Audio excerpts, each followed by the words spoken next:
Palavra da Verdade, com Hernandes Dias Lopes. Meus irmãos, nós vamos abrir a Palavra de Deus no Evangelho de Jesus Cristo, conforme o relato de Mateus. Mateus, capítulo 26, versos 36 a 46.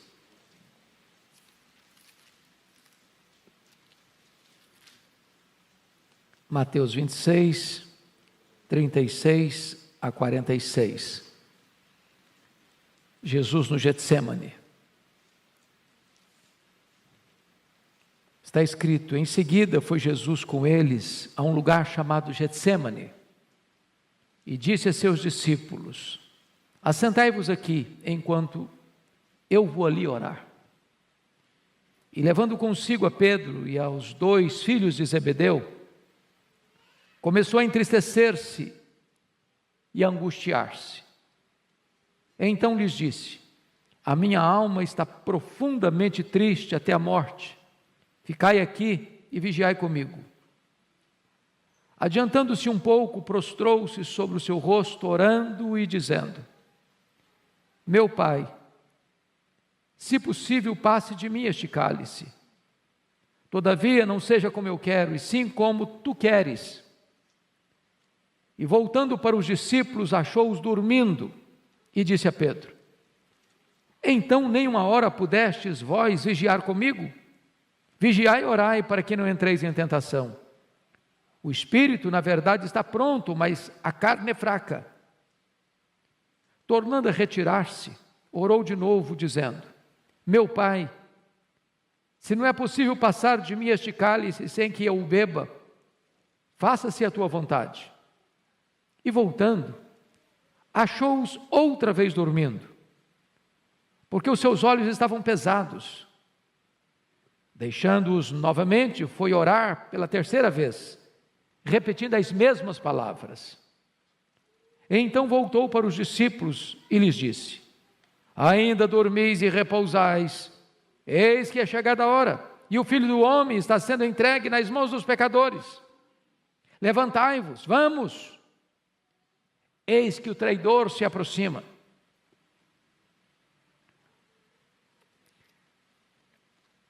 Meus amados irmãos, na terça-feira da chamada Semana da Paixão, somos informados pelo evangelista Marcos que os principais sacerdotes e os escribas tramavam a prisão de Jesus, a traição, com o propósito de matá-lo depois da festa da Páscoa. Muito provavelmente, foi nesta terça-feira que Jesus se reúne com os seus discípulos, a convite de Simão, o leproso, em sua casa, para um banquete, onde Maria, irmã de Marta e Lázaro, unge a sua cabeça e unge-o preparando-o para a sepultura. É provável que seja nessa terça-feira que, frustrado com o fato de Maria ter derramado aquele perfume caro sobre a cabeça de Jesus, avaliado em mais de 300 denários, e ele era ladrão e queria embolsar esse dinheiro, e que ele saiu dali, de Betânia, para ir a Jerusalém, vender Jesus para o Sinédrio, para os membros principais do Sinédrio. E então, na quinta-feira, Jesus no cenáculo se reúne com os seus discípulos para celebrar sua última Páscoa e transicionar a Páscoa judaica para a Santa Ceia, o sacramento da ceia. E ali Jesus Cristo ensinou as lições mais preciosas para os seus discípulos. Falou para eles do céu, falou para eles da segunda vinda, falou para eles do derramamento do Espírito Santo, prometeu a eles a sua paz. Ali o Senhor Jesus Cristo lavou os pés dos seus discípulos. E ali no cenáculo, Satanás entrou em Judas, o traidor. Depois de inaugurar a nova aliança em seu sangue, instituindo a ceia, Jesus cantou um hino e saiu com seus discípulos naquela noite fatídica, quando o sinédrio tramava a sua morte, quando os bastidores eclesiásticos já conspiravam contra Jesus. Também Jesus alerta Pedro que naquela noite Pedro negaria. E então eles saem do Monte Sião, do cenáculo, descem as encostas, atravessam o Vale do Cedron e penetram no jardim do Getsêmani, lugar conhecido e costumeiro onde Jesus orava. Aquele local tinha ali oliveiras, ali também tinha prensa de azeite, as azeitonas eram esmagadas. E diz a Escritura que quando Jesus entra nesse jardim para a oração, ele deixa 8 dos seus discípulos para trás e chama Pedro, Tiago e João, diz: vem comigo. E aí ele abre o coração para eles. E aí ele admite para eles a sua angústia, a sua dor, a sua tristeza. E ali Jesus passa por aquilo que nós chamamos do vale mais profundo da dor e do sofrimento, seu Getsêmani. À guisa ainda de introdução, eu quero dizer a você que, embora usemos esse texto para retratar o vale da nossa dor, o Getsêmani foi único na vida de Jesus. Nenhum ser humano jamais terá condições sequer de entender plenamente o que Jesus enfrentou no Getsêmani. Nenhum ser humano jamais vai enfrentar a dor e o sofrimento que Jesus suportou no Getsêmani. Por mais atroz que seja a dor, por mais amarga que seja a angústia, por mais dolorosa e prolongada que seja a experiência de sofrimento que você venha a passar, jamais você e eu saberemos o que foi o sofrimento de Jesus. Porque ali não foi apenas um sofrimento físico. Ele estava sendo preparado ali certamente para enfrentar a cruz. Ele sabia dos pregos que haveriam de rasgar as suas mãos, que haveriam de cravar os seus pés. Ele sabia também o sofrimento emocional de ser cuspido pelos homens. Ele sendo o Criador, o Rei da Glória, o Deus bendito eternamente. Ele sabia do seu sofrimento moral de ser crucificado entre 2 ladrões e salteadores, como um criminoso. Mas certamente a dor mais aguda, a dor mais terrível e amarga, que ele chamou de um cálice, passe de mim este cálice, foi a sua dor espiritual. Foi entender que aquele cálice se tratava da terrível e profunda e justa ira de Deus, que devia cair sobre a sua, a minha, a nossa cabeça, e que Jesus toma gota a gota, sorvendo todo aquele cálice da ira de Deus, que devia cair sobre nós. Pois bem, amados, eu gostaria que você olhasse comigo que esta experiência de Jesus retrata para você e para mim hoje as provas que nós enfrentamos nos vales da vida, com essa diferença de proporção. Eu sei que 2020 parece que não acabou.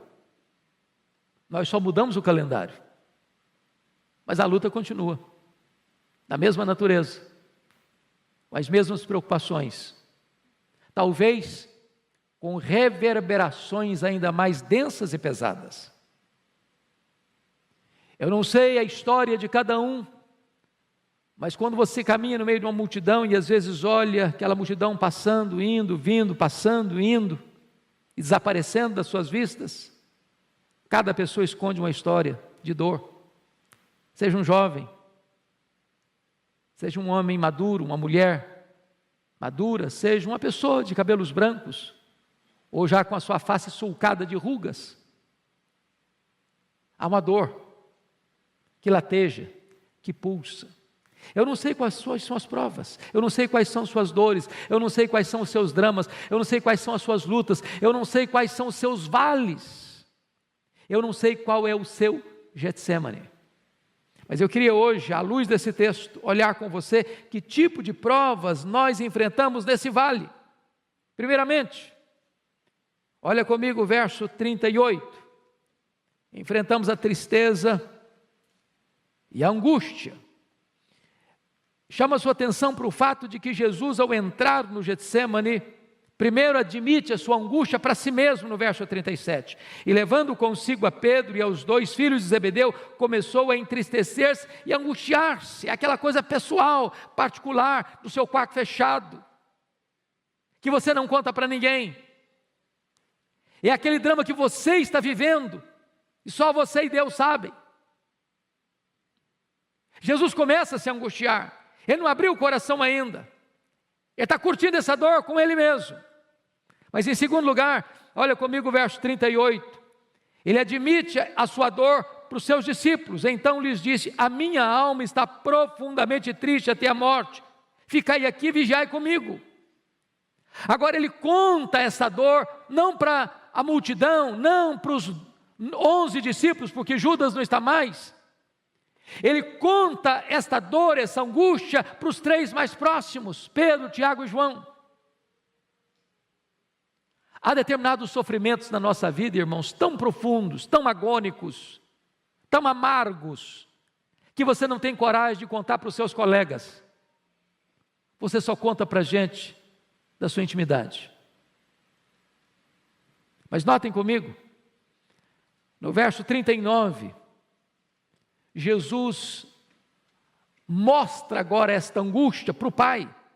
Adiantando-se um pouco, prostrou-se sobre o seu rosto, orando e dizendo: meu Pai, se possível passe de mim este cálice, todavia não seja como eu quero, e sim como tu queres.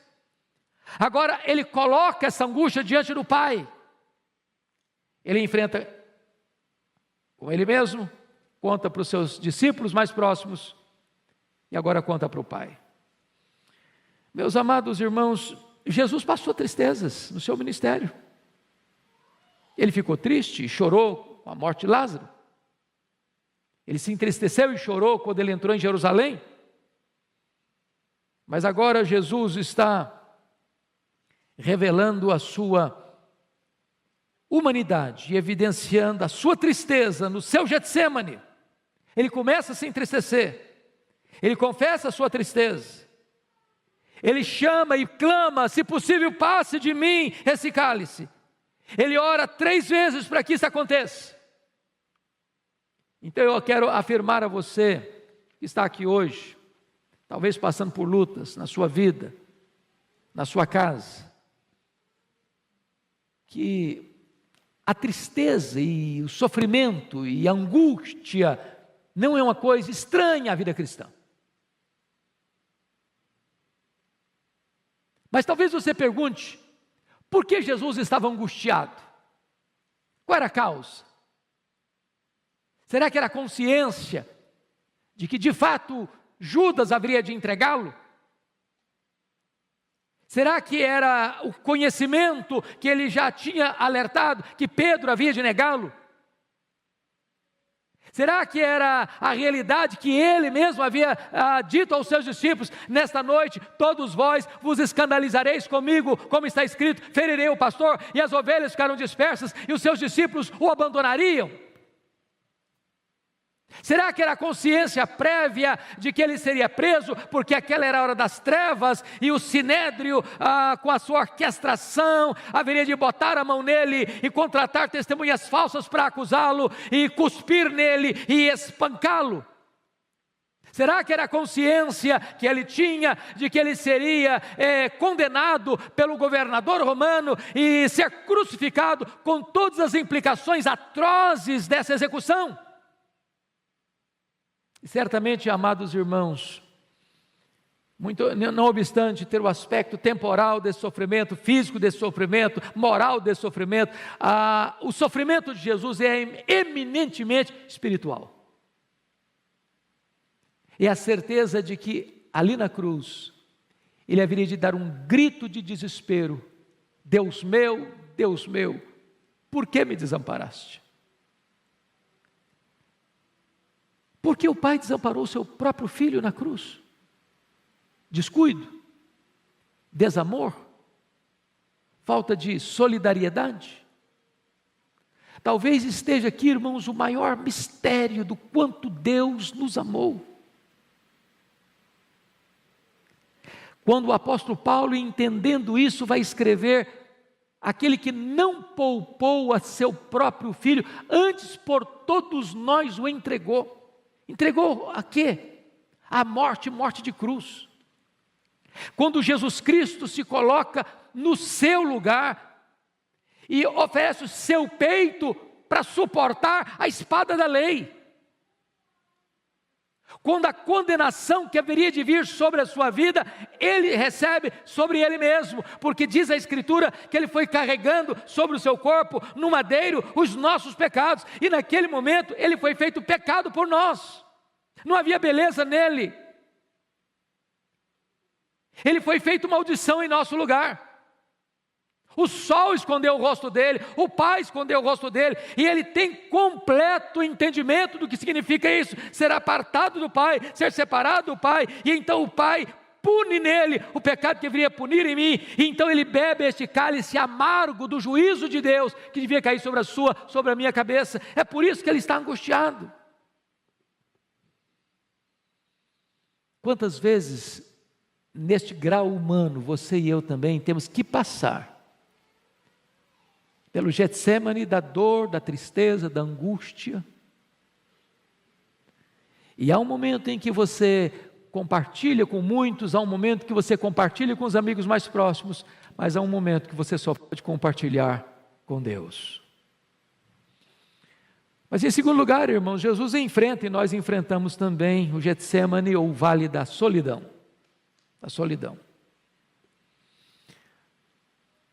Diz a Escritura lá em João 6, 66, que muita gente já havia abandonado Jesus por causa do seu discurso. Agora em Mateus 26, 56, Jesus alerta que os seus próprios discípulos haveriam de abandoná-lo. Mas pior do que tudo isso, foi Jesus suportar o abandono do próprio Pai. Deus meu, por que me abandonaste? Muitas coisas Jesus disse às multidões que o acompanhavam. Outras coisas Jesus disse para os 70. Outras coisas Jesus disse para os 12. Outras coisas ele disse só para os 3 mais achegados. Mas na hora da sua luta mais profunda, quando ele suava sangue, ele estava literalmente sozinho. Você sabe disso. As dores mais fortes que saltam e saltejam e pulam e pulsam na nossa alma são aquelas que nós as enfrentamos nas noites escuras da alma, sem falar para ninguém. Só Deus sabe, só Deus vê, só Deus sonda. É a solidão. Foi o que Paulo sentiu na masmorra mamertina, na antessala do martírio, quando ele diz: todos me abandonaram. E ele disse ainda: na minha primeira defesa ninguém foi a meu favor. É aquele momento da solidão, e Jesus passou, e nós vamos passar também.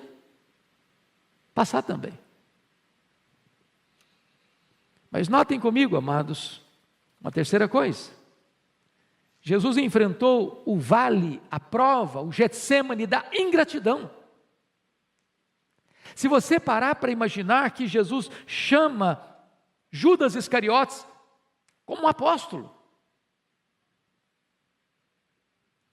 se você imaginar que Jesus capacita este homem, treina este homem para pregar, e ele prega.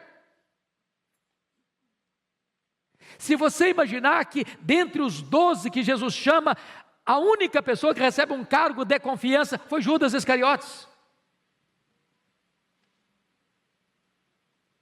Se você parar para imaginar que até mesmo na hora em que Jesus sabe que Judas é um ladrão, que Judas é do diabo, que Judas vai traí-lo, que Judas já o vendeu para o sinédrio, ainda Jesus lava os seus pés.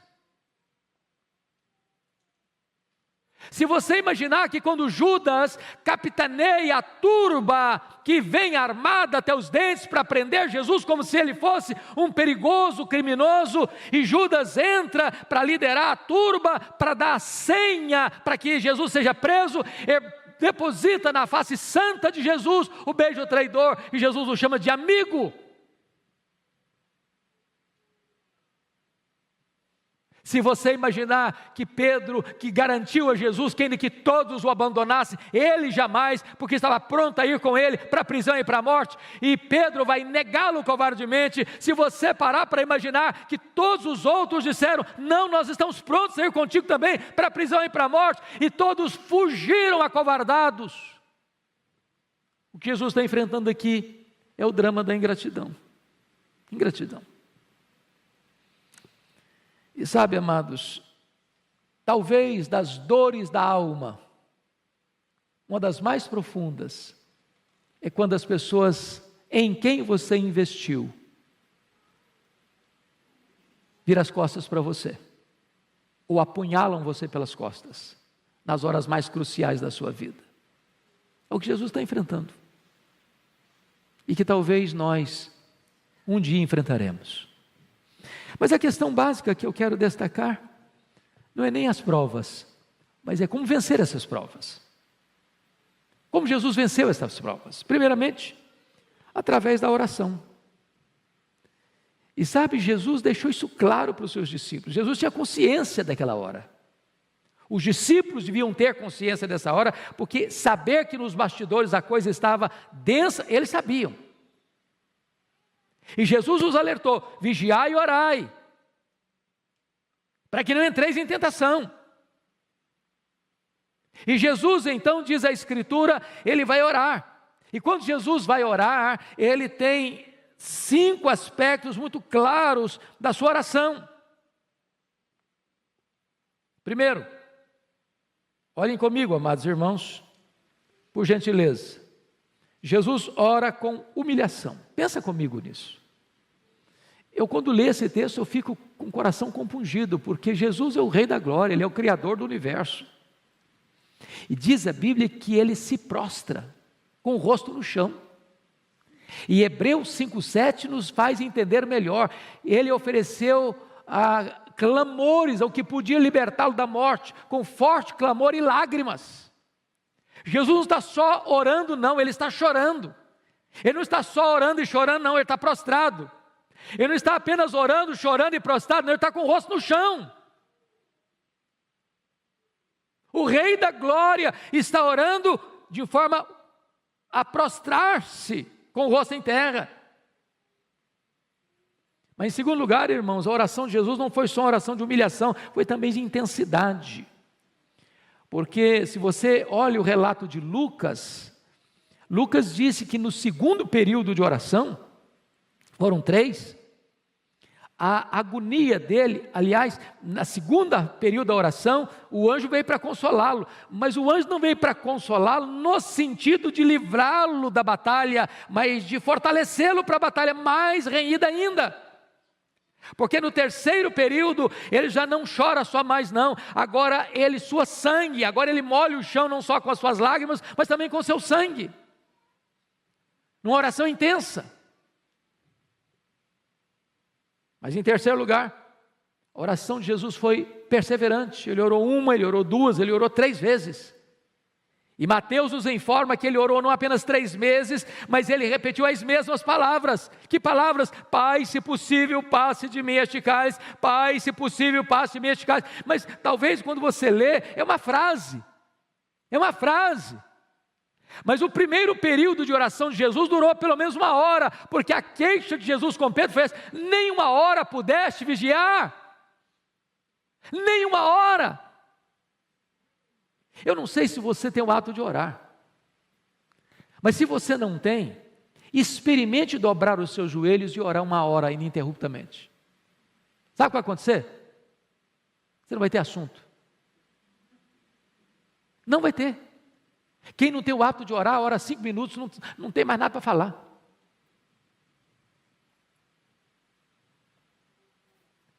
Essa frase de Jesus é apenas a síntese do que ele orou, mas foi um derramar da alma, com lágrimas e com sangue, horas a fio.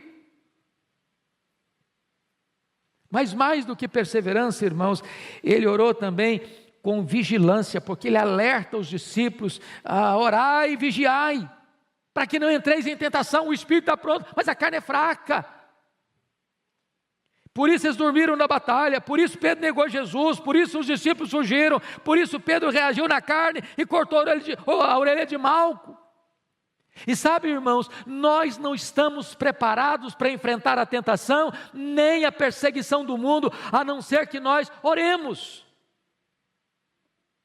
Nós estamos vivendo um tempo difícil, um tempo em que o mundo está completamente rebelado contra Deus, um tempo em que a cristofobia está apertando os cerco em todos os lugares do mundo praticamente, e se a igreja não orar, se a igreja não entender que nós estamos numa batalha espiritual, se a igreja não estiver atenta para enfrentar essa batalha, não com armas carnais, mas com armas poderosas em Deus, nós dormiremos na batalha e nós nos acovardaremos. Mas mais do que isso, irmãos, Jesus orou com submissão. Não seja feita a minha vontade, Pai, mas a tua vontade.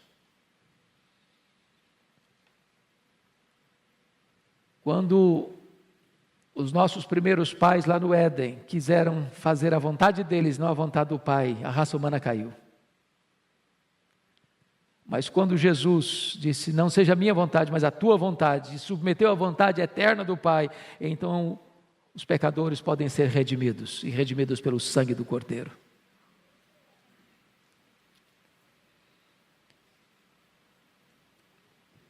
Como é que Jesus enfrentou este vale das provas? Em terceiro lugar, ele enfrenta, meus amados irmãos, com plena, profunda e segura confiança no Pai. É Marcos 14:36 que nos informa isso, que Jesus se dirigiu ao Pai chamando de Abba Pai. Só Marcos nos informa isso. E esta é uma expressão que poderia ser a mesma de um filho pequeno se dirigindo ao seu pai, dizendo papai. Naquela confiança segura, plena, no descanso, de que o Pai está no controle, de que o Pai sabe o que faz, de que o Pai não vai desamparar, que o Pai não vai deixá-lo só. Tem horas, irmãos queridos, que esta confiança em Deus é que nos dá a vitória nas provas da vida. É você saber que você pode estar fraco, você não tem força em você mesmo, mas você diz, Abba Pai, Paizinho, eu sei que Tu me conheces, eu sei que Tu me amas, eu sei que o Teu plano é perfeito, eu sei que Tu estás comigo, eu sei que Tu não vais me desamparar, eu sei que Tu vais me restaurar, eu sei que Tu vais me dar força, e então você diz, Abba Pai, confiança, segurança. Mas em terceiro lugar, irmãos, Jesus enfrenta este vale da prova buscando solidariedade. Preste bem atenção nisso. Jesus era perfeitamente Deus, Jesus era perfeitamente homem. Quanto Deus, ele não precisa da solidariedade humana, ele é Deus, autossuficiente, onipotente, todo-poderoso. Ele chegou a dizer para Pedro, quando sacou a espada para decepar a orelha de Malco, guarda essa espada, se eu precisasse de ajuda eu rogaria ao Pai, ele me mandaria aqui mais de 12 legiões de anjos, mais de 72 mil anjos.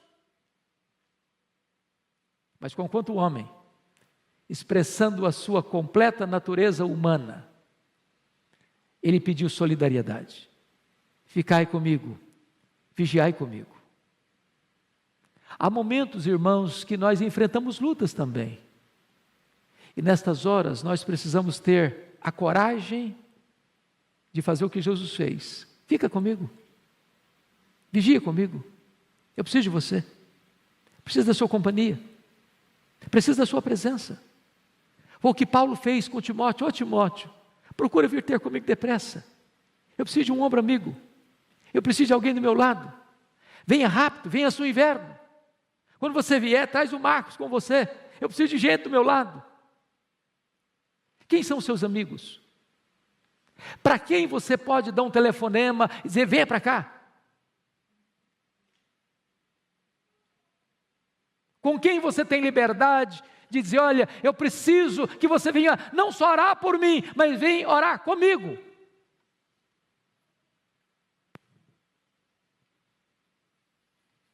Pois bem, amados, mas Jesus enfrenta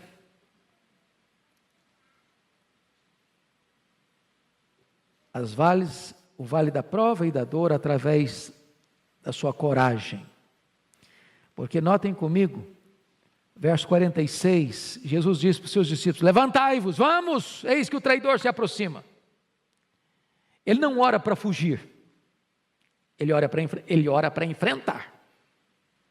Oração não é método de fuga, oração é capacitação de enfrentamento. E é João que escreve sobre o Getsemane numa outra perspectiva. João não aborda os dramas de Jesus no Getsemane. O relato de João é para mostrar a vitória de Jesus. Porque quando a turba está chegando, armada, com porretes, com espada, com soldados, com liderança do Sinédrio, com Judas capitaneando a turba, naquela noite trevosa, é Jesus quem se apresenta e pergunta, a quem buscais? Responderam, a Jesus o Nazareno, e Jesus sou eu, e caíram por terra. A hora que se levantaram, Jesus pergunta de novo, a quem buscais? A Jesus o Nazareno, pois sou eu. Em outras palavras, meus irmãos, quando Jesus se levanta do seu terceiro período de oração, não tem mais angústia, não tem mais choro, não tem mais sangue sendo derramado no chão de suor. Tem coragem, tem determinação, tem preparo, tem enfrentamento. Você não vai notar nenhuma palavra de Jesus mais de angústia. Ele vai ser cuspido, ele vai ser esbordoado no sinédrio, ele vai ser condenado e açoitado no pretório romano, ele vai carregar um lenho maldito sobre as ruas de Jerusalém, ele vai ser crucificado. Não tem uma palavra sequer onde ele demonstra a sua tristeza. Sofrimento sim, tenho sede, mas triunfo, vitória, segurança, vitória e determinação. E ele encerra dizendo, está consumado, Pai, nas tuas mãos eu entrego o meu espírito. Amados irmãos, é muito importante você entender isso, que nós precisamos de orar para termos coragem, coragem. Eu li há pouco tempo uma frase muito curiosa, são esse tipo de sabedoria popular, na carroceria, na traseira de um caminhão, no paralama de um caminhão. E a frase era essa: se correr, o bicho pega, se ficar, o bicho come, mas se orar, o bicho foge.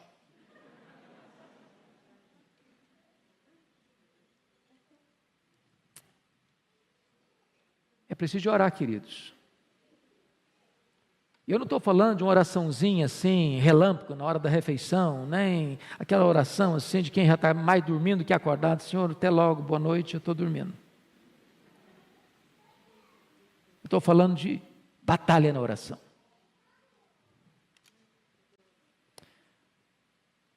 Louvado seja Deus, o Senhor Jesus, conforme Lucas 22, 43, recebe também o consolo do Pai. Vem um anjo para consolá-lo. Eu quero dizer para você que se a luta é grande, se a prova é profunda, se o vale é escuro, se você está passando pela prova, se a sua família está passando pela prova, eu quero dizer a você que Deus é o Deus também que traz consolo. Ele enxuga as lágrimas, Ele apruma você, Ele anima você, Ele prepara você, Ele equipa você para enfrentar as suas lutas. Você não está sozinho. Você é fraco, mas Deus é forte. Você não tem força, mas Ele fortalece os seus braços e adestra os seus braços para a batalha. Você não tem coragem, mas é Ele quem dá coragem para você.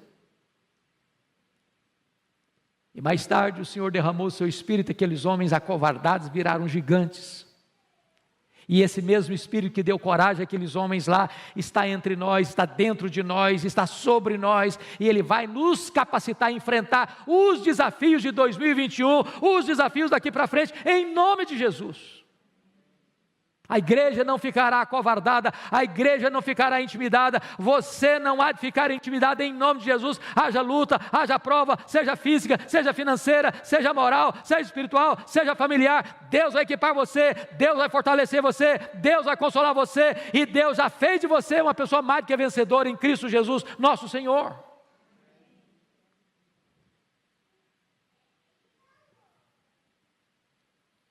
Eu quero concluir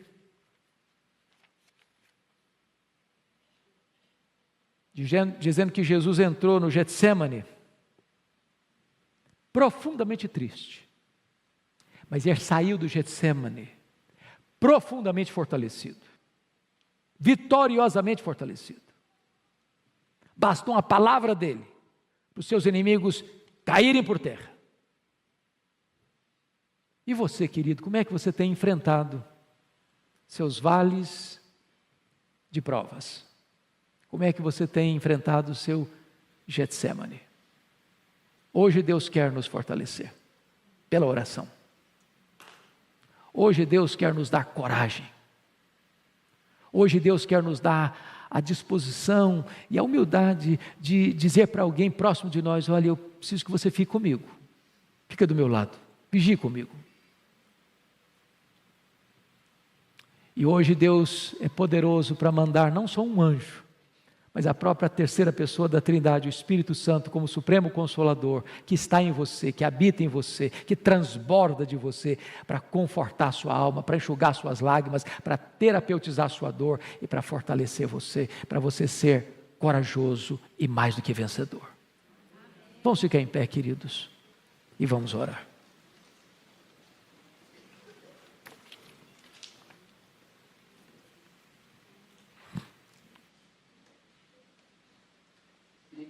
E por um instante os seus olhos e trouxesse à sua mente, à sua memória, quais são as lutas que você e a sua família estão enfrentando neste começo de ano. Quais são seus temores? O que é que tem preocupado você, tirado o seu sono?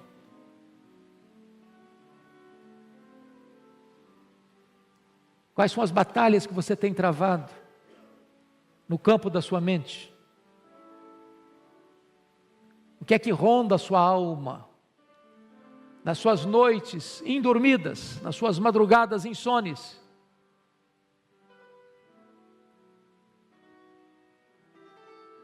Muito embora nós jamais enfrentaremos um Getsêmani com a mesma natureza daquele que Jesus enfrentou, nós também passamos pelos nossos vales. E como Jesus enfrentou, seus princípios são os mesmos para nos dar vitória. E hoje eu gostaria que você saísse daqui, meu amado irmão, não como alguém acovardado, não como alguém com medo, não como alguém que está anteriormente já derrotado pelas circunstâncias, mas entender uma coisa: o Abba Pai, o seu Pai, está no controle. Ele ama você, Ele cuida de você, Ele sabe o que você está passando, e Ele é poderoso para consolar você e dar vitória a você nessas lutas e nessas provas. Senhor Deus, em nome de Jesus, nós oramos para que Tu tragas consolo para a nossa alma, força, ânimo para o nosso coração. Tu bem conheces as lutas que cada pessoa aqui vive e passa. Aquelas, Deus, que muitas vezes nem sequer são compartilhadas com um amigo mais próximo, mas Tu conheces. Em nome de Jesus, segura firme na nossa mão. Adestra as nossas mãos para a batalha, Senhor. Fortalece a tua igreja, anima a tua igreja, ensina-nos, Deus, a orar, orar e orar. Ensina-nos, Deus, a termos vitórias na oração, para que ao entrarmos no nosso Getsemane, embora tristes e abatidos, saiamos dele, Senhor, encorajados e vitoriosos. Abençoa a tua igreja, abençoa o teu povo, aqueles que estão nos acompanhando, Deus, nos diversos lugares do mundo, onde cada um estiver, põe a tua mão de graça, de poder e de restauração. É a nossa oração em nome de Jesus. Amém.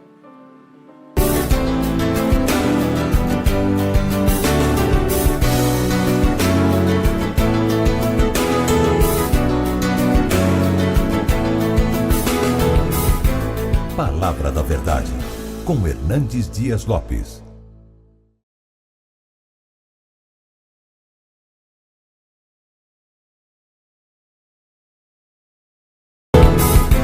Palavra da Verdade, com Hernandes Dias Lopes. Meus amados, nós vamos abrir a palavra de Deus no Salmo 126. Salmo 126.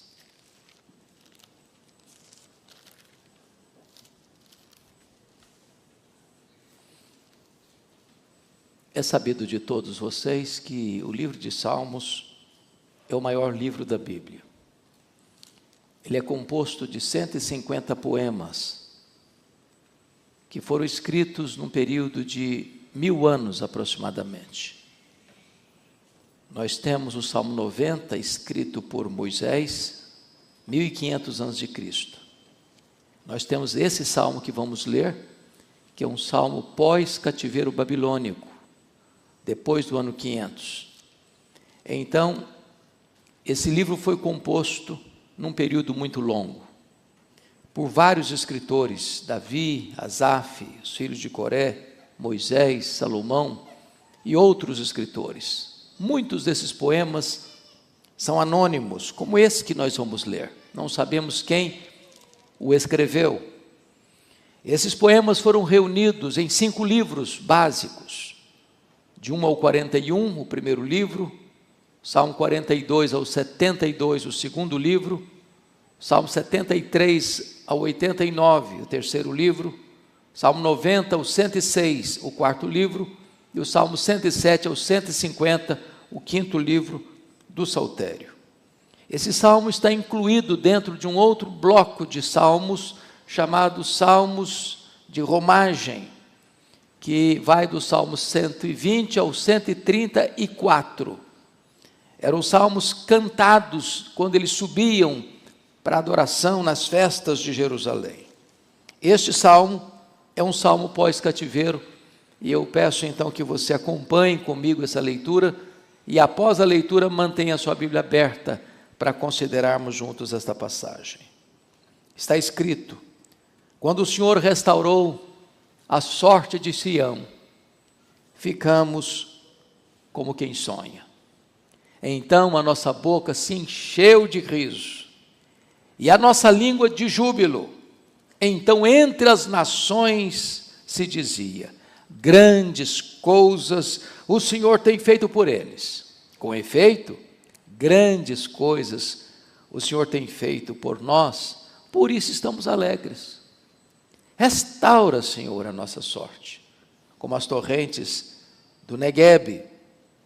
E o verso 5 diz: os que com lágrimas semeiam, com júbilo ceifarão. Quem sai andando e chorando enquanto semeia, voltará com júbilo, trazendo os seus feixes. Esse salmo apresenta a vida em 3D, apresenta a vida de forma tridimensional. Esse salmo está dividido claramente em 3 aspectos.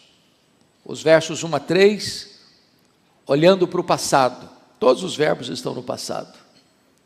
O verso 4, olha para o presente, o verbo está no presente. E os versos 5 e 6 apontam para o futuro, os verbos estão no futuro. Então o salmista está aqui olhando para a vida numa espécie de balanço, de avaliação, em 3 dimensões. passado, o presente e o futuro. Nesta noite, que é véspera de um novo ano, é salutar e oportuno também nós olharmos essas três dimensões da vida. Olharmos para trás pelas lentes do retrovisor. Pousarmos no presente para diagnosticarmos como estamos e alçarmos voos rumo ao futuro para entendermos quais são os projetos e compromissos que devemos assumir com Deus, recebendo ao mesmo tempo as seguras e abençoadas promessas de Deus. Então, eu gostaria que nós olhássemos o primeiro ponto, olhando para trás, olhando para as lentes do retrovisor, observando as maravilhas que Deus fez na nossa história. E o texto começa dizendo: quando o Senhor restaurou a sorte de Sião, ficamos como quem sonha. Eles estão contando aqui o período em que ficaram numa escravidão amarga durante 70 anos na Babilônia. Nesse tempo, eles enfrentaram muitas lutas. O povo que foi arrancado de Jerusalém e de Israel pela invasão da Babilônia, esse povo perdeu a sua pátria, perdeu o seu chão, perdeu a sua liberdade, perdeu suas terras, suas casas, seus bens, perdeu o templo, as festas, o culto, a adoração. E eles enfrentaram, antes de serem arrancados da sua terra, o drama do cerco, o drama da fome, o drama da espada assassina, o drama do opróbrio, da vergonha e, sobretudo, o drama da escravidão. E ao chegarem na Babilônia, conforme relata o Salmo 87, eles estão às margens dos rios da Babilônia, assentados, chorando, lembrando de Sião, com as suas harpas dependuradas, vivendo ali a crise da desinstalação, estando onde não gostariam de estar. Estão vivendo a crise da apatia coletiva. Eles estão assentados, sem qualquer projeto, sem qualquer ação, sem qualquer sonho, sem qualquer perspectiva. Eles estão vivendo a crise da melancolia, estão chorando, não há cântico, não há hino, não há celebração, suas harpas estão dependuradas, as lágrimas quentes são o seu alimento. Estão vivendo a crise da nostalgia, lembrando de Sião, estão olhando para trás, sem qualquer projeto para o presente, vivendo até mesmo a crise de uma mágoa incurável. Quando eles olhavam para o futuro, a única coisa que eles pensavam era num sentimento de vingança. Mas, apesar dessa escravidão tão dolorosa, diz a Bíblia que a escravidão tinha tempo para começar e para terminar. Era 70 anos e nem um dia mais. Então diz a Escritura que Deus quebra o orgulho, olhando e celebrando esta grande vitória, esta grande libertação, este grande mover de Deus na direção da libertação do povo.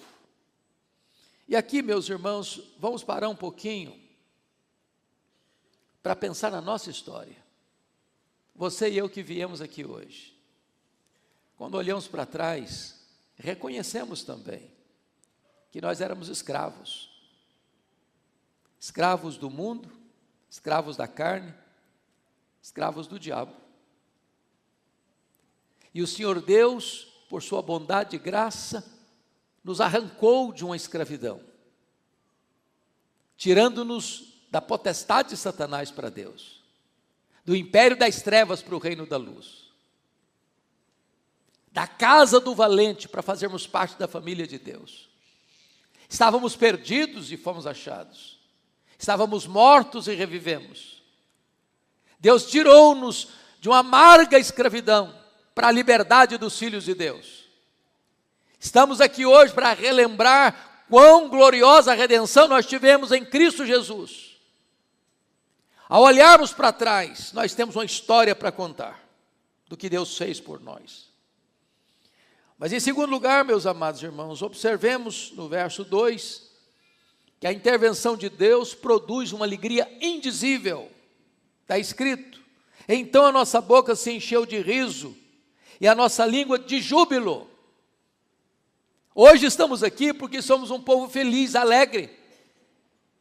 Não há murmuração, não há lamúria, não há pesar, não há culpa, não há desespero, não há medo. Deus pôs um cântico de louvor nos nossos lábios.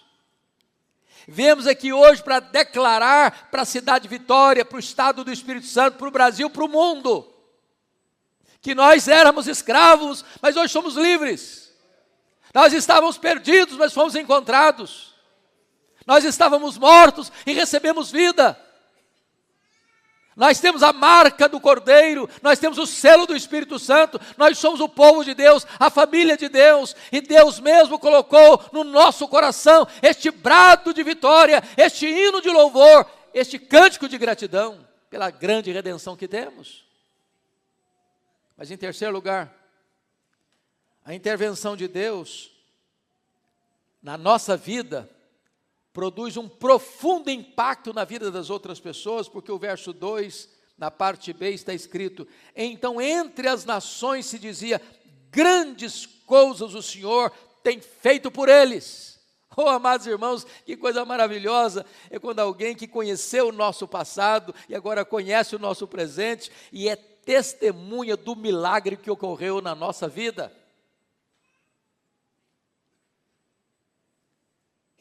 Você pode contar o seu testemunho? Quem foi você antes de Cristo? Como é que você andava? E quando as pessoas sabem do milagre que ocorreu na nossa história, como éramos e quem somos, o milagre da conversão, gente que estava perdida, gente que estava misturada e mergulhada no caudal do pecado, dos vícios, das mazelas deste mundo, e de repente Deus mudou a nossa história, Deus limpou os nossos lábios, Deus purificou o nosso coração, Deus restaurou a nossa sorte, Deus nos visitou com graça, Deus selou-nos com o Espírito Santo a promessa, Deus nos deu a alegria de saber que o nosso nome está escrito no livro da vida, Deus nos fez saber que nós somos seus filhos, somos seus herdeiros, somos seus co-herdeiros, somos co-participantes da natureza divina, somos membros da família de Deus, somos possuidores de uma rica e viva e gloriosa herança. E as pessoas que nos conheceram e agora nos conhecem, e conhecem o que Deus fez na nossa vida, não podem ter outra reação senão essa: na verdade, Deus fez grandes coisas por esse povo. Louvado seja o Senhor. Mas mais do que isso, meus irmãos, os milagres que Deus fez na nossa vida no passado nos levam, ou a intervenção de Deus gera em nós um reconhecimento sincero. Você pode ler o verso 3 comigo, a uma só voz, em voz audível, vamos juntos? Com efeito, grandes coisas fez o Senhor por nós, por isso estamos alegres. Pastor Jailton rememorou de forma sucinta o ano de 2023, das bênçãos que Deus concedeu a esta igreja, das conquistas, das vitórias, das igrejas plantadas, da cooperação e implantação de outras igrejas, do sustento missionário, do crescimento numérico, da reforma deste templo, e de quantas pessoas foram alcançadas pelo braço desta igreja, pela voz desta igreja. Meus amados irmãos, o sentimento que tem que existir no nosso coração, nesta última noite, no apagar das luzes deste ano, tem que ser este sentimento de profunda gratidão. Com efeito, grandes coisas fez o Senhor por nós. Você tem alguma dúvida disso? Do que Deus fez na sua vida? Do que Deus faz na sua vida? O simples fato de você e eu termos saído de casa, estarmos aqui, é uma evidência eloquente do cuidado de Deus, da bênção de Deus. Como o pastor disse agora há pouco, quantas pessoas que gostariam de estar aqui hoje, neste culto, e não podem, por limitações muitas. Deus está preservando a sua vida, porque nele vivemos, nos movemos e existimos, Ele que nos dá vida, respiração e tudo mais. Que privilégio você tem, quando tantos nesta hora estão nos antros do pecado, estão mergulhados no caudal do erro, e você, pela graça de Deus, está na casa de Deus, cantando louvor a Deus, lembrando das manifestações poderosas de Deus, da grande salvação de Deus, do grande livramento de Deus, e você precisa ter nos seus lábios um cântico de louvor, uma grande alegria inundando a sua alma. Com efeito, grandes coisas fez o Senhor por nós, por isso estamos alegres, alegres. Mas, meus amados, observem comigo, que esse texto então vai para a segunda divisão dele, que agora, depois de olhar para trás, ele pousa no presente, no verso 4, para fazer uma oração. Agora os verbos não estão mais no passado, está no presente. E eu peço a você que leia comigo em voz alta o verso 4. Vamos juntos? Restaura, Senhor, a nossa sorte, como as torrentes do Negueb. Se você ler o contexto do retorno do cativeiro babilônico, eles voltaram. Mas ao voltarem, a cidade de Jerusalém estava debaixo de escombros, pedras reviradas, portas queimadas. Se você conhece o contexto, você verá que logo que eles chegaram para a construção do templo, os inimigos à volta começaram a se opor à construção. Criaram problemas, perseguiram, ameaçaram, usaram palavras falsas, boataria, para intimidar o povo, escrevendo cartas ao rei da Pérsia. Não, eles têm más intenções em reconstruir o templo, e houve embargo político para a reconstrução. Não bastasse isso, o povo estava esquecido, em grande miséria. A situação era a mais amarga possível, a mais difícil. Eles olharam para trás e viram quantas coisas maravilhosas Deus fizera, mas agora eles pousam no presente, estão cercados de uma grande e medonha crise. E aqui, algumas coisas que eu quero ressaltar com os meus amados irmãos. A primeira coisa que eu quero trazer à memória de todos é que as vitórias do ontem não são garantias para nós de vitórias hoje. Talvez você tenha um lindo testemunho do que Deus fez lá no passado, mas talvez você entrou aqui hoje cercado por uma crise pessoal. Talvez você se lembre do tempo em que você era cheio do Espírito Santo, mas hoje seu coração está árido. Talvez você se lembre de quantas coisas gloriosas você já viveu na sua vida espiritual, mas hoje a chama apagou. Mais do que isso, a sequidão, meus irmãos, hoje, porém, não pode ser motivo de desânimo. A realidade deles é que estão secos. Restaura, Senhor, a nossa sorte, como as torrentes do Negueb. Todos vocês sabem que o Negueb é o maior deserto de Israel. Mais da metade do território de Israel é marcado por um deserto chamado Negueb, um dos lugares mais secos do mundo. Eles olham para eles mesmos e dizem: meu Deus, nós estamos áridos como um deserto. Mas quando você detecta aridez no seu coração, quando a sua vida espiritual está no piloto automático, quando você sente que a sequidão tomou conta da sua vida, não é hora de você desanimar não é hora de você retroceder não, é hora de você clamar a Deus. Porque Deus responde oração, porque Deus traz avivamento, porque Deus derrama água sobre o sedento, Deus derrama torrente sobre a terra seca, Deus reverte o diagnóstico e transforma o deserto seco e árido num manancial.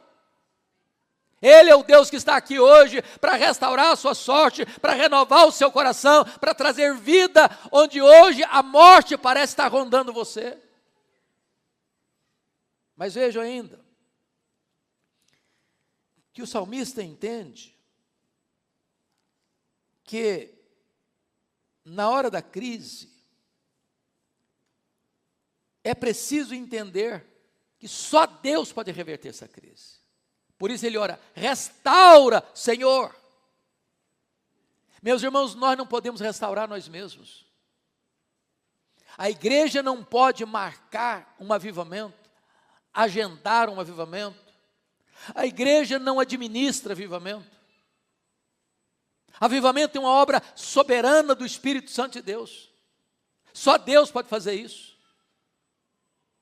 E é por isso que o salmista não está promovendo ou buscando realizar a sua própria restauração, a restauração da sua própria nação, porque você não restabelece o vigor espiritual de um coração, de uma comunidade, de uma igreja, de uma denominação, por decretos, por leis humanas, por decisões humanas ou conciliares. Somente Deus pode fazer isso. Então ele clama, restaura, Senhor.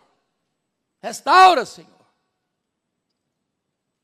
Eu não sei quanto a você, mas eu não tenho dúvidas, meus irmãos, de que a maior necessidade minha, muito provavelmente a maior necessidade sua, na entrada de um novo ano, é que Deus restaure a nossa sorte. Mas notem comigo, por gentileza, que ao fazer esse clamor, ele pede nada mais do que um milagre. Porque ele está fazendo um pedido e fazendo uma referência. Restaura, Senhor, a nossa sorte, como as torrentes do Neguebe. Como já disse, o Neguebe é o maior deserto de Israel, um dos lugares mais secos do mundo, que passa 11 meses sem chover. Mas que no mês que vem as chuvas, é muito curioso que naquelas montanhas escarpadas, de repente você caminha, e eu já vi isso algumas vezes, você surpreendentemente vê torrentes descendo ladeira abaixo. E aquelas águas vão descendo como que em catadupas, e elas vão rasgando as ardentes areias do deserto, e por onde essas águas vão rasgando as areias do deserto, tudo vai florescendo, e é o que eles chamam de vadis, e então os oásis começam a chegar, tudo floresce, tudo frutifica, tudo fica verde, e ali há vida. O que o salmista está pedindo, ele diz, meu Deus, o meu coração parece um deserto, mas manda a chuva do teu Espírito, Senhor, manda as águas abundantes lá do céu, para que essas torrentes venham, para que essas torrentes entrem, para que essa areia árida, seca e quente do meu coração se transforme num jardim, num pomar, e tudo floresça na minha vida. Amados, os grandes avivamentos surgiram em tempos de crise. Em tempos de crise. Aliás, o avivamento só chega quando aquele que está precisando dele reconhece que precisa. Deus derrama água sobre o sedento. Quem está muito bem, como a igreja de Laodiceia, estou rica, abastada, não precisa de nada, não vai receber. Deus não vai mandar água para aquele que acha que não tem sede, que não precisa. Mas se nesta noite você quer entrar no novo ano, reconhecendo que você carece da graça de Deus, precisa da plenitude do Espírito Santo, você não quer continuar a vida na mesmice, no marasmo, na sequidão, sem fruto, sem verdor, sem beleza, sem plenitude do Espírito Santo, hoje você pode clamar, porque o Deus que atendeu aquele clamor é o Deus que está aqui hoje e pode atender o clamor do seu coração. Mas notem comigo, agora, que o salmista vai para a terceira dimensão da vida, nos versos 5 e 6. E esse verso 5 e 6 aparece para nós de duas formas. Aqui há a angústia do semeador e aqui há a alegria do ceifeiro. Veja comigo, verso 5. Os que com lágrimas semeiam, com júbilo ceifarão. Quem sai andando e chorando enquanto semeia, voltará com júbilo trazendo seus feixes. Então vamos pegar a parte A do versículo 5 e a parte A do versículo 6. Os que com lágrimas semeiam, quem sai andando e chorando enquanto semeia. A semeadura às vezes é com angústia. Porque o semeador, ele não administra o tempo. Até hoje nós estamos vivendo uma seca severa no estado do Espírito Santo. Eu estive no norte do estado agora, é uma região que depende basicamente da cultura, da cafeicultura, e meses de novembro e dezembro, a seca foi severa, temperaturas altíssimas, mesmo com a chuva, se estima que vai se perder 30% do produto, e o temor é que se não chovesse, perderia 100% do produto, e perderia também o vigor da lavoura para a próxima colheita, do ano de 2024, 25. Por quê? Porque o lavrador, o agricultor, aquele que semeia, ele não administra isso, ele não domina o tempo, ele precisa da chuva, ele depende da chuva, ele semeia na expectativa de que vai chover, porque se não chover, a semente que ele lançou na terra vai morrer no vento da terra. Às vezes a semente que ele semeia é a que ele precisa comer para sobreviver. Às vezes o ambiente é hostil, às vezes o tempo é hostil, às vezes os riscos da semeadura são grandes, as pragas que comem a semente, ou as ervas daninhas que competem com a semente, ou as pedras, ou os espinhos, ou os homens que pisam. A semeadura é difícil. Mas ele não está semeando trigo, ele não está semeando soja, ele não está semeando cevada, ele não está semeando produtos agrícolas, ele está semeando a palavra de Deus, ele é um semeador. E enfrenta a resistência dos elementos naturais, dos espinhos e das pedras, enfrenta a resistência dos animais, das aves que comem, enfrenta a resistência dos homens que pisam. Enfrenta a resistência do maligno que tenta roubar a semente do coração, mas a igreja vai semear, chorando e andando, e chorando e semeando, ela vai continuar o seu trabalho, apesar da oposição do mundo, apesar da oposição do diabo, apesar da oposição dos homens, ela vai continuar semeando. Talvez molhando o chão duro com as suas lágrimas. Talvez conhecendo o evangelismo das lágrimas. Aliás, talvez um dos nossos problemas é que nós semeamos com os olhos enxutos demais. Me faz lembrar, pastor Jailton, de William Buff, o homem que fundou o Exército da Salvação. Ele mandou alguns missionários para o campo, e alguns dos missionários escreveram para ele: pode nos tirar daqui. O ambiente é hostil, a região é inóspita, a reação do povo é zero, e não temos logrado nenhum êxito nesse campo. Vamos para um outro campo que aqui não funciona. Já experimentamos todos os métodos, nenhum método funcionou. William Buff escreve de volta para eles assim: se vocês já experimentaram todos os métodos, experimentem agora, então, chorar. Experimentem chorar.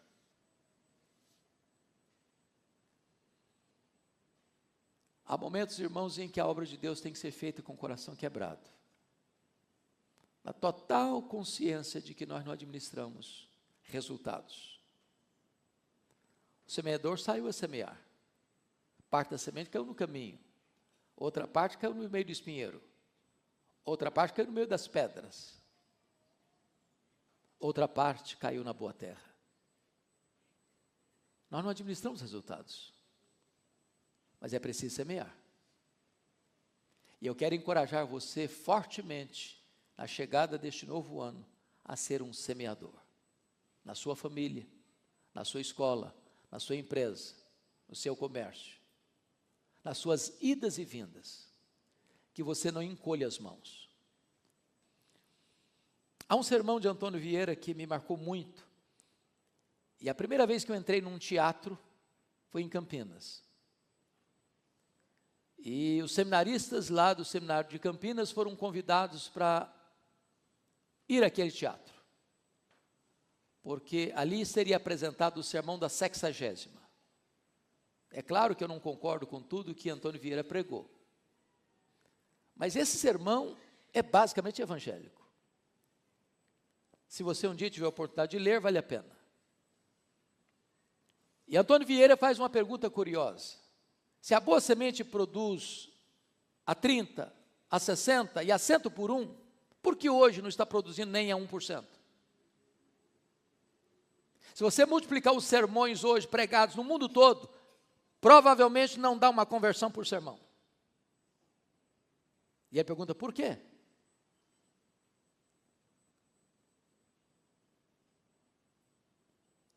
Ele diz, o problema não está com a semente é a mesma, é a palavra de Deus. O problema não está com Deus, porque Deus tem o mesmo poder.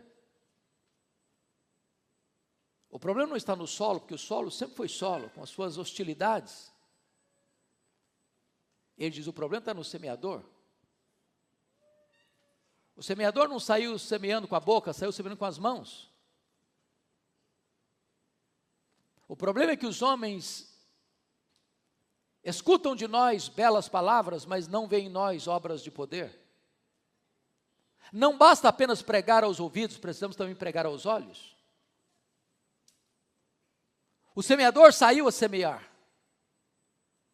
Ele lançou os pés no chão, ele lançou a semente com as suas mãos, e ele regou o solo com as suas lágrimas.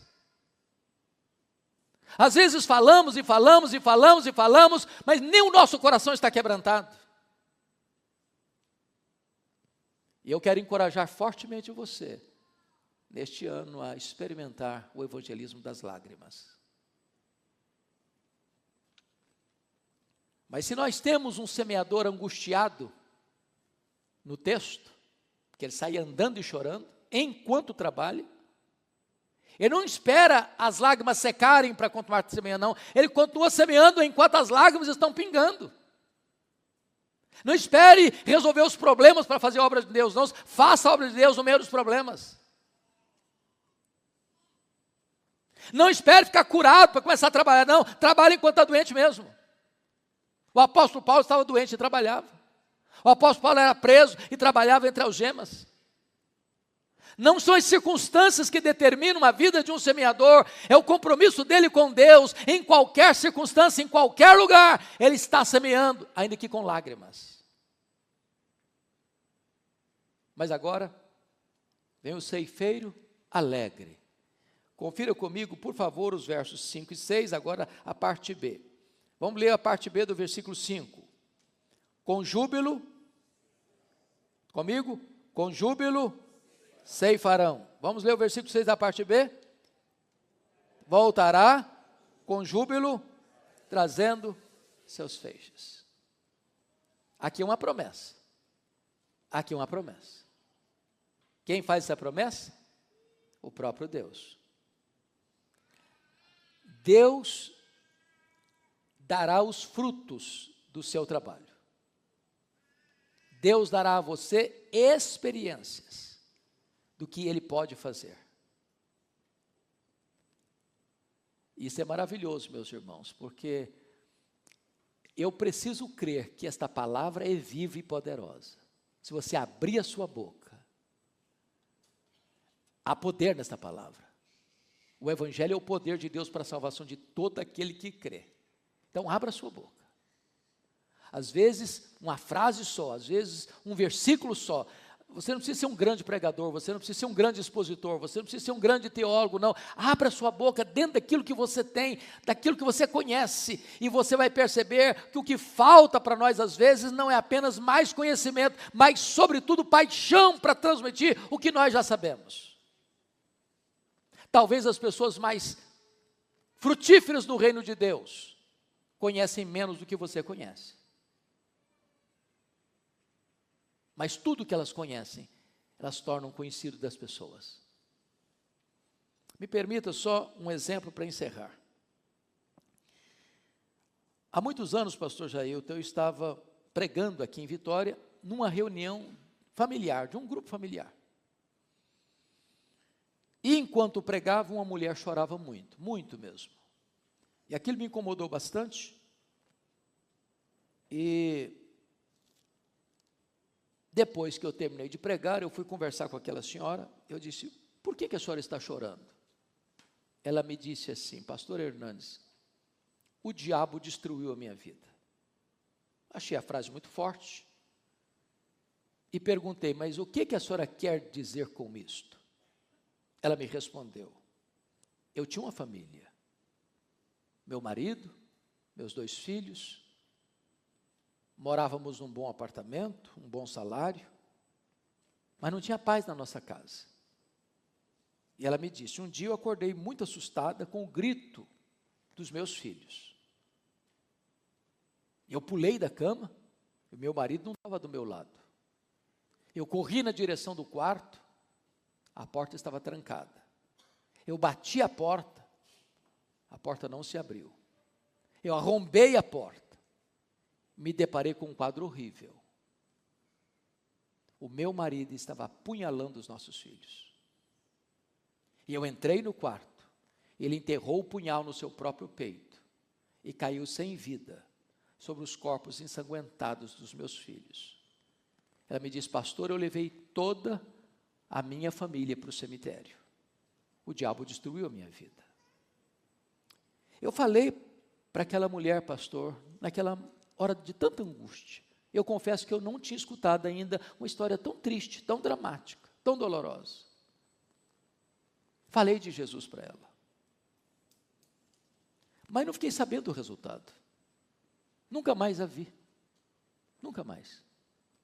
Até que, há uns 4 anos, salvo o melhor juízo, estávamos numa equipe aqui da primeira igreja, distribuindo o livretinho que está lá no parapeito, que pode levar, não pode, pastor? Pode levar, gratuitamente. Estávamos distribuindo cada dia aqui perto da rua 7, no centro de São Paulo, no centro de Vitória. E eu estou indo, distribuindo, e uma senhora, de longe, me avista e chama pelo meu nome. E quando ela chegou perto, me fez uma pergunta complicadíssima que nunca se pode fazer a um pastor. O senhor está lembrado de mim? Nunca faça essa pergunta a um pastor, porque você vai constrangê-lo. Eu olhei e disse: eu não estou sabendo quem é a senhora. Ela me disse: eu sou aquela mulher que contou aquela dramática história para o senhor. Eu quero dizer para o senhor que aquela palavra entrou no meu coração. E eu sou uma mulher convertida. E Jesus mudou minha história. E Jesus me deu salvação. Jesus restaurou minha sorte. Hoje eu sou uma mulher feliz. Hoje eu tenho vida eterna. Hoje a minha história mudou. Você pode semear com lágrimas, mas você tem a garantia, a promessa de que você voltará com júbilo, trazendo os seus feixes. Abra sua boca, fale de Jesus. Não é o seu argumento, não é a sua eloquência, não é o seu método, é o poder da palavra de Deus, que pode pegar uma pessoa mais arrebentada pelas realidades duras da vida e transformar a história dela, e mudar a história dela, e colocar na boca dela um cântico de louvor, em vez de um lamento de tristeza. Que Deus abençoe a nossa amada igreja, e que em 2024, esta igreja possa semear, na certeza de que a colheita virá, com grande fartura, e com grande alegria. Deus nos abençoe. Amém.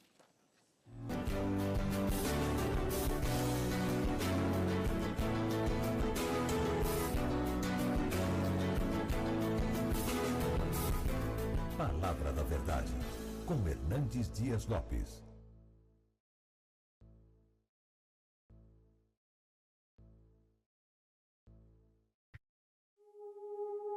Don't Don't cry, love. Your tears don't belong. That beautiful smile is where you shine.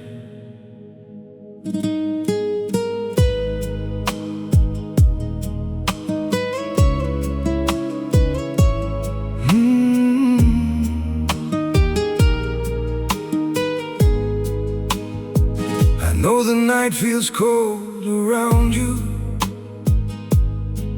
like the stars have lost their glow, and the weight upon your fragile heart feels too much to hold alone. But your tears were never made to fall for someone who can't see. You're far too beautiful for sorrow, so please save your smile for me. Don't cry, my love. Your tears don't suit you at all. You're much more beautiful smiling than drowning in it all. Don't cry, my love. Wipe the sadness from your eyes. The world feels brighter when you're laughing, so don't let heartbreak steal your life. Every wound will fade with time now. Every storm will lose its rain, and the pain that tries to break you won't deserve your heart again. Don't cry, my love. Your tears don't suit you at all. You're much more beautiful smiling than drowning in it all. Don't cry, my love. Wipe the sadness from your eyes. The world feels brighter when you're laughing, so don't let heartbreak steal your life. If your world feels torn apart, lean on me, I'll hold you close, until the day your gentle smile returns the way I love the most. Don't cry, my love. Your tears don't suit you at all. You're much more beautiful smiling than drowning in it all. Don't cry, my love. Wipe the sadness from your eyes. The world feels brighter when you're laughing, so don't let heartbreak steal your light.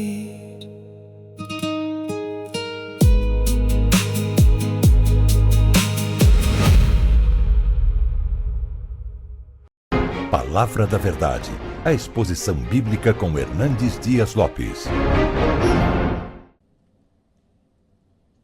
É um privilégio poder partilhar com você nesta noite a preciosa palavra de Deus.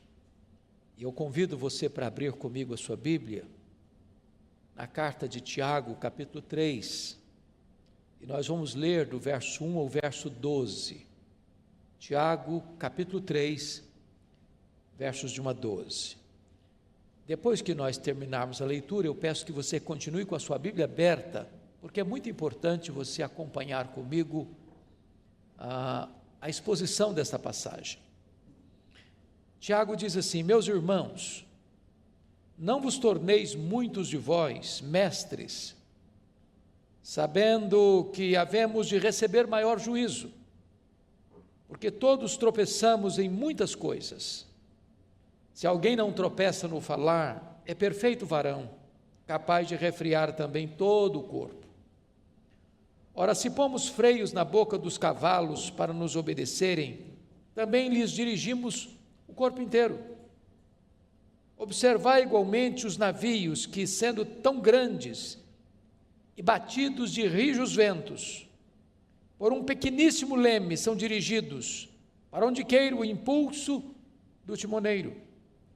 Assim também a língua, pequeno órgão, se gaba de grandes coisas.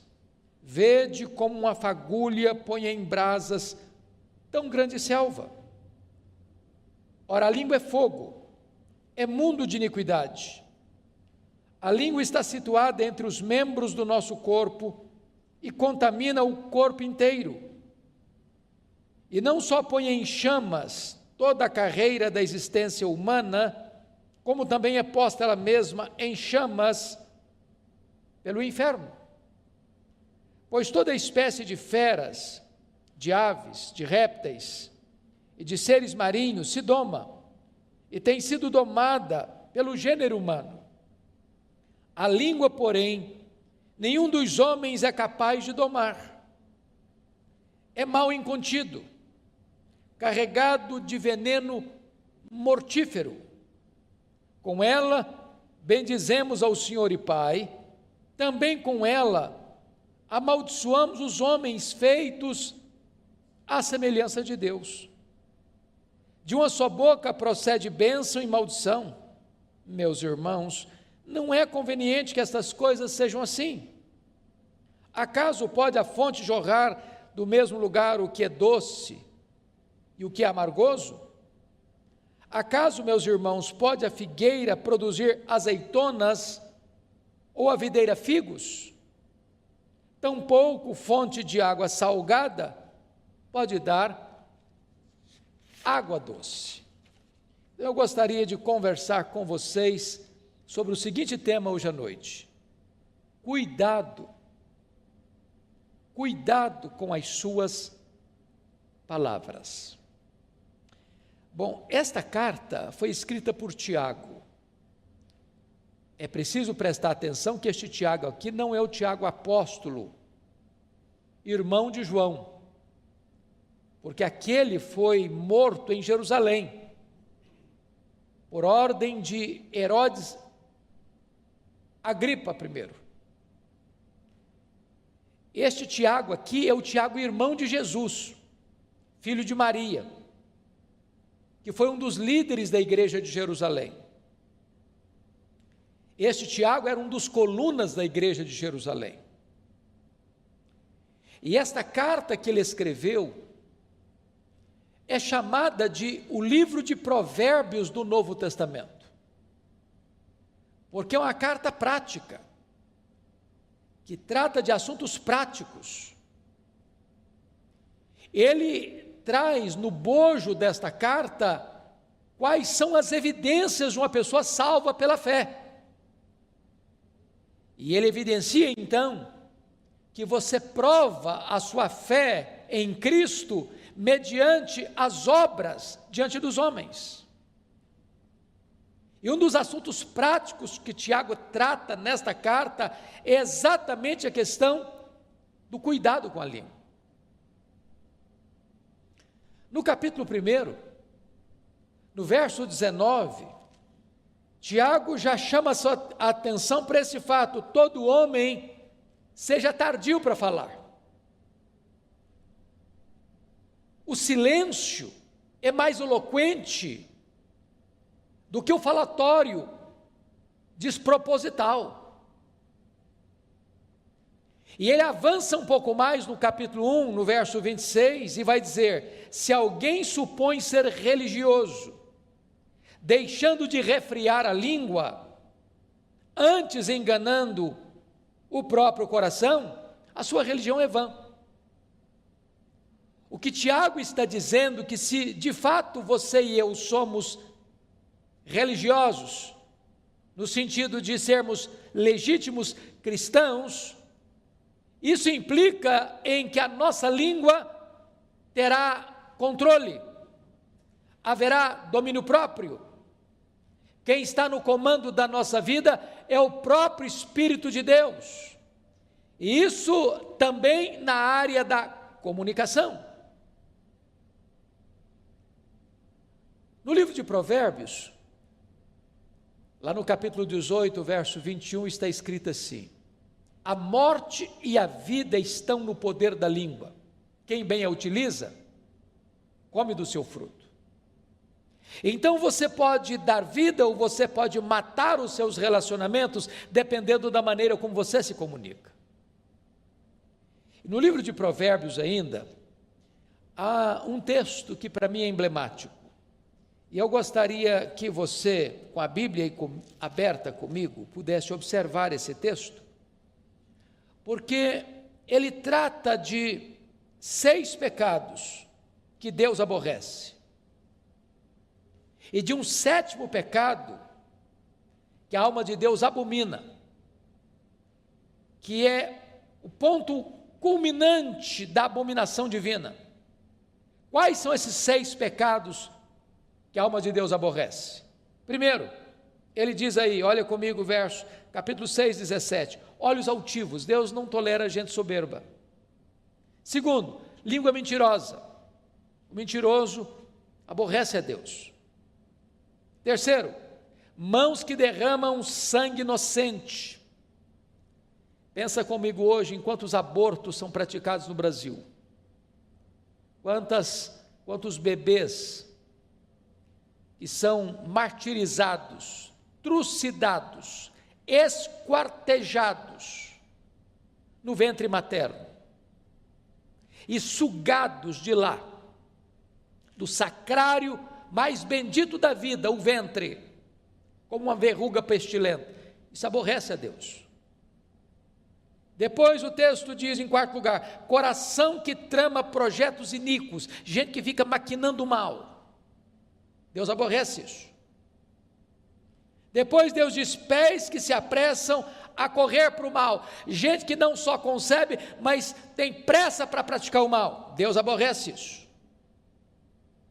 6º lugar, testemunha falsa que profere mentiras, que inverte os fatos. Deus aborrece isso. Mas o 7º pecado que a alma de Deus abomina, preste atenção, é este: o que semeia contendas entre irmãos. O que eu fico impressionado é que Deus diz que esse pecado é mais grave aos seus olhos do que o assassinato. Já pensou nisso? Pessoas que jogam um irmão contra o outro, pessoas que usam a sua língua para provocar contendas, brigas, discórdias, dissensões, que maculam a imagem do seu irmão diante de outro irmão, para destruir a sua reputação. A Bíblia diz que Deus abomina isso. Deixa eu lhe dar um exemplo. Lá no primeiro livro de Samuel, quando Saul, já insano, perseguiu o seu genro, Davi, para matá-lo. E diz a Bíblia que nessas fugas de Davi, não porque Davi tivesse medo do seu sogro, ou porque Davi fosse covarde, Davi tinha consciência de que não podia atentar contra o seu sogro, vingar-se do seu sogro. Então, certa feita, ele passou por Nobe, onde havia uma comunidade de sacerdotes, e Davi foi acolhido ali por eles, e um indivíduo chamado Doeg deu um relatório tendencioso, malicioso, maledicente a Saul, e Saul se enche de fúria, e vai a Nobe e mata 85 sacerdotes, mata homens, crianças, uma chacina, um derramamento de sangue, porque alguém maldoso joga uma pessoa contra outra e cria um cenário terrível de conspiração que leva à morte de muitos inocentes. A língua é perigosíssima. Então, cuidado com a sua língua, cuidado com as suas palavras. Voltando ao texto que lemos para expô-lo, abra comigo então, lá em Tiago 3, E Tiago começa alertando para o seguinte fato, olha comigo, versículos 1 e 2. Meus irmãos, não vos torneis muito mestres, sabendo que havemos de receber maior juízo. Então, preste atenção. Quanto mais alta a posição que você tiver, mais de você será exigido. Quanto mais privilégios, mais responsabilidades. O grau de exigência vai crescer. Mas no verso 2 ele diz assim: porque todos tropeçamos em muitas coisas. A primeira realidade que eu noto nesse versículo é que Tiago está sendo prático e honesto. Se você é uma pessoa honesta, você sabe que você também, como eu, nós tropeçamos. Tropeçamos na nossa própria língua. Quantas vezes nós falamos quando não devíamos ter falado? Quantas vezes nós nos calamos quando deveríamos ter falado? Quantas vezes as nossas palavras não foram as melhores, não trouxeram edificação? Quantas vezes as nossas palavras não transmitiram graça aos que nos ouviram? Então, todos nós tropeçamos em muitas coisas, e Tiago diz: se alguém não tropeça no falar, é perfeito varão, capaz de refrear todo o seu corpo. Então, diante deste aspecto, Tiago vai nos ensinar 3 lições aqui que eu quero destacar do texto. Primeiro, é que a língua tem o poder de dirigir, é isso que ele trata nos versos 3 e 4. Segundo, a língua tem o poder de destruir, é o que ele trata nos versos 5 a 8. Terceiro, a língua tem o poder de deleitar, trazer prazer, é o que ele fala dos versos 9 a 12. Então eu quero tratar com você desses 3 aspectos da língua. Ela dirige, ela destrói e ela deleita. Vamos olhar então a primeira lição. A língua tem o poder de dirigir. E no verso 3, ele compara a língua como um freio de um cavalo. Um cavalo é um animal doméstico, que é usado para o trabalho doméstico, ou para montar, ou para o serviço. Ele tem uma força descomunal. Você não consegue medir forças com um cavalo. Porém, quando o cavalo é domado, você põe nele um freio. E mesmo que uma criança suba na sela, com as rédeas na mão, aquele cavalo obedece o comando. O que Tiago está dizendo, que a nossa língua pode nos dirigir, como um freio dirige um cavalo, e toda a nossa força, e toda a nossa energia, pode ser canalizada para o bem e não para o mal, para um bom serviço e não para um desastre. A segunda figura que Tiago usa, está no verso 4, eu peço que você observe comigo. Ele compara a língua que dirige como um leme de um grande navio, que singrando os mares encapelados, enfrentando as ondas revoltas, nos mares da vida, aquele pequeno leme, o timoneiro consegue conduzir o navio, para não se chocar contra as rochas, para não enfrentar um iceberg, para não ir ao naufrágio trazendo prejuízos, perdas e desastres, com muitas mortes.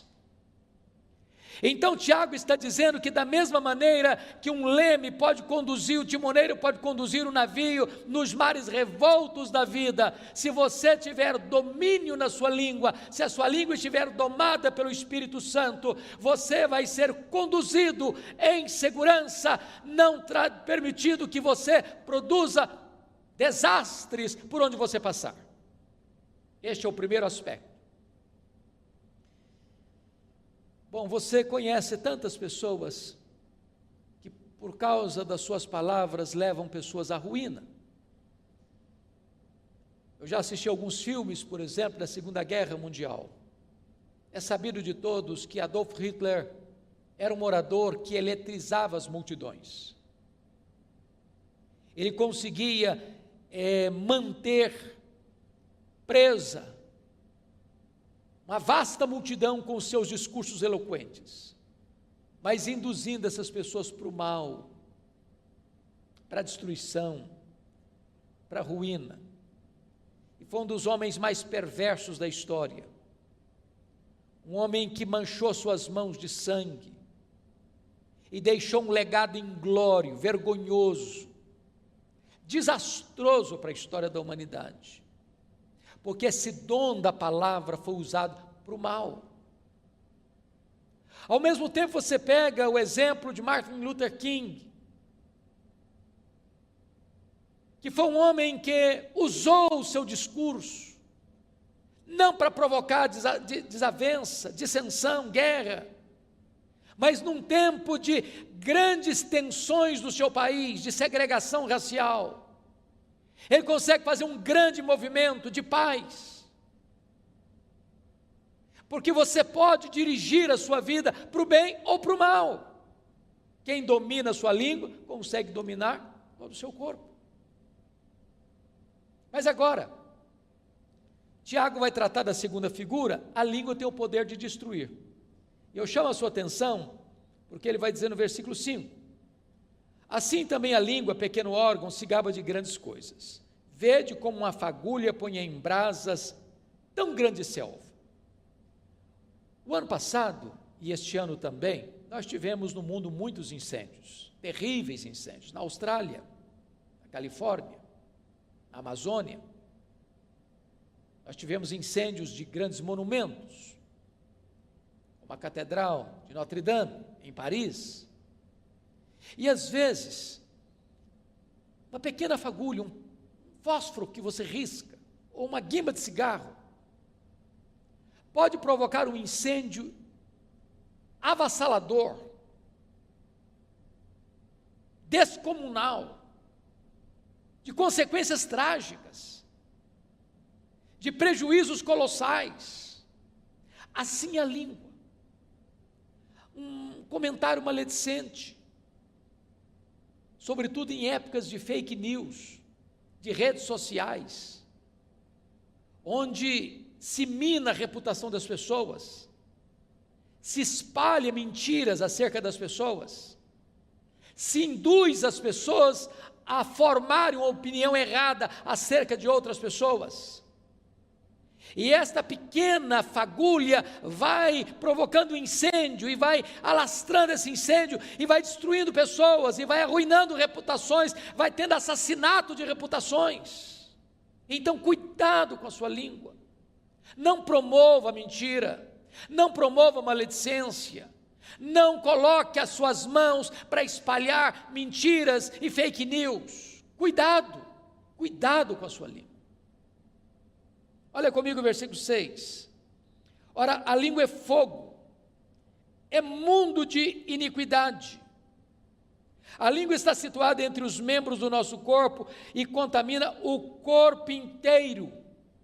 E não só põe em chamas toda a carreira da existência humana, como também é posta ela mesma em chamas pelo inferno. Em outras palavras, aqueles que permanecem nos pecados da língua e não se arrependem deles, estes não herdarão o reino de Deus e sofrerão penalidade eterna nas chamas que não se apagam do inferno.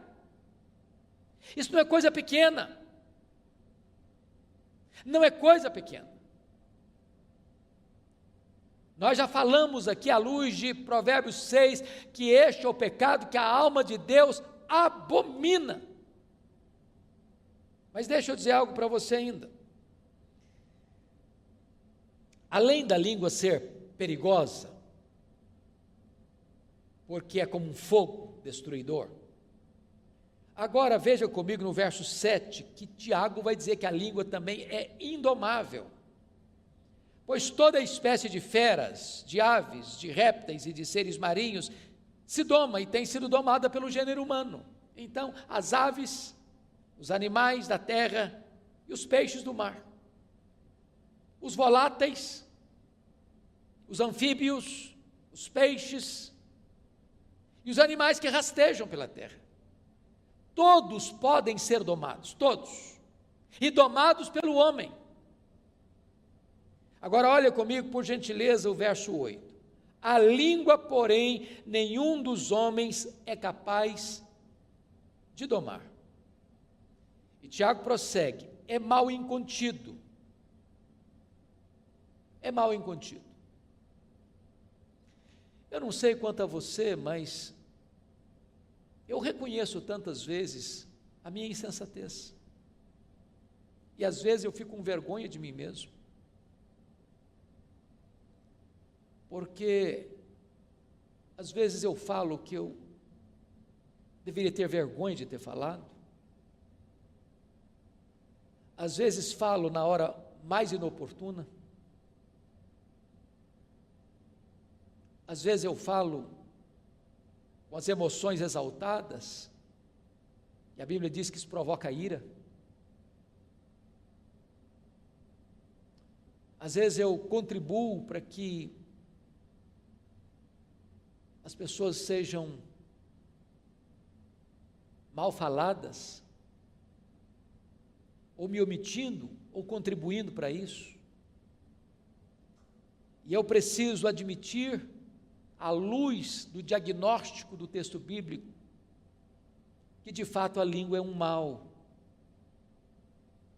incontido, e uma fera enjaulada atrás dos nossos dentes, que até hoje não conseguiu ser domada.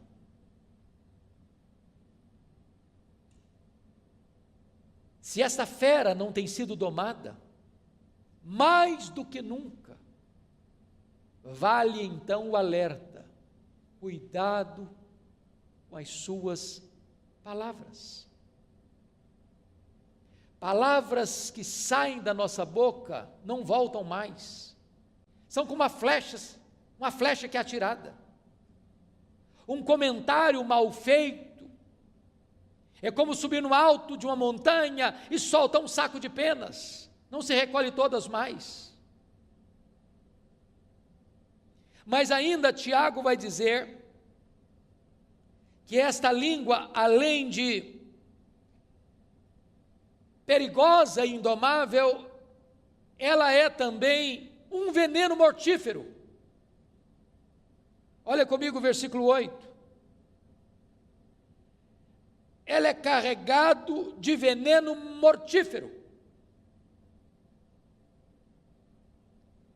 E esse veneno é pior que o veneno de uma cobra. Porque o veneno da cobra é o próprio Deus quem coloca nela. Mas esse veneno da língua não é Deus quem coloca. É a malignidade do nosso pecado. É a inclinação da nossa carne que é inimizade contra Deus. E quantas vezes esse veneno letal, mortífero, tem sido a causa de tantas desavenças, de tantas separações, de tantos divórcios, de tantas famílias divididas, de tantas igrejas em conflitos, de tantos relacionamentos desfeitos, de tantas inimizades estabelecidas, de tantas guerras promovidas, de tanto derramamento de sangue. Cuidado com as suas palavras. Mas Tiago avança um pouco mais para nos informar algo tremendo nesse texto, é que a língua também é incoerente. Incoerente. É o que vai dizer dos versos 9 a 12. No verso 9 ele diz: com ela bendizemos ao Senhor e Pai, também com ela amaldiçoamos os homens feitos à imagem e semelhança de Deus. Meus irmãos, quantas vezes você acaba de sair de um culto devocional, onde você cantou hinos, fez orações, proclamou a palavra de Deus, E às vezes até mesmo dentro do pátio da igreja, após o serviço sagrado, a conversa muda, o assunto muda. Um irmão fala mal do outro, um irmão critica o outro, um irmão joga o irmão contra o outro. Ao mesmo tempo que com esta língua eu louvei a Deus, com a mesma língua, daqui a pouquinho eu já estou falando mal do meu irmão que foi feito à imagem e semelhança de Deus. Que incoerência! E Tiago então vai fechar, e eu termino também, com mais duas figuras. No verso 11, ele vai dizer que a língua é como uma fonte. Acaso pode a fonte jorrar do mesmo lugar o que é doce e o que é amargo?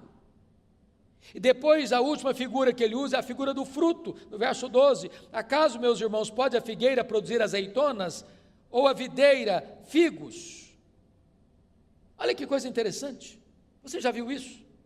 Você já foi numa fonte? Você vai lá hoje, a água é doce. Aí você volta no outro dia, a água está salobra. Aí você volta no terceiro dia, ficou doce de novo. Você volta no quarto dia, está salgada. Não existe isso. Ou a fonte é salobra, ou é água doce, ou é água boa, ou é água ruim. Você já parou para perceber na linguagem dele aqui? Você já viu, por exemplo, um pé de figo produzir azeitona? Ou você já viu uma videira que tem que produzir uva, produzir figo? Você nunca viu isso? Não tem essa incoerência no mundo vegetal? E Tiago diz, mas esta incoerência está em nós. Por isso ele termina assim, tampouco, acaso, meus irmãos, pode a figueira produzir frutos azeitonas, figos, tampouco fonte de água salgada pode dar água doce. E ele conclui na sua palavra preciosa, no verso 10, de uma só boca procede bênção e maldição. Meus irmãos, não é conveniente que essas coisas sejam assim. Bom,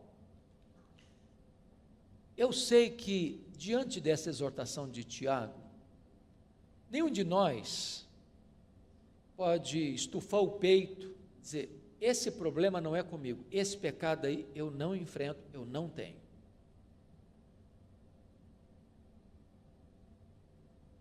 Se formos honestos, temos que vestir todos nós a carapuça e dizer, Bom, Tiago está falando comigo, é com você.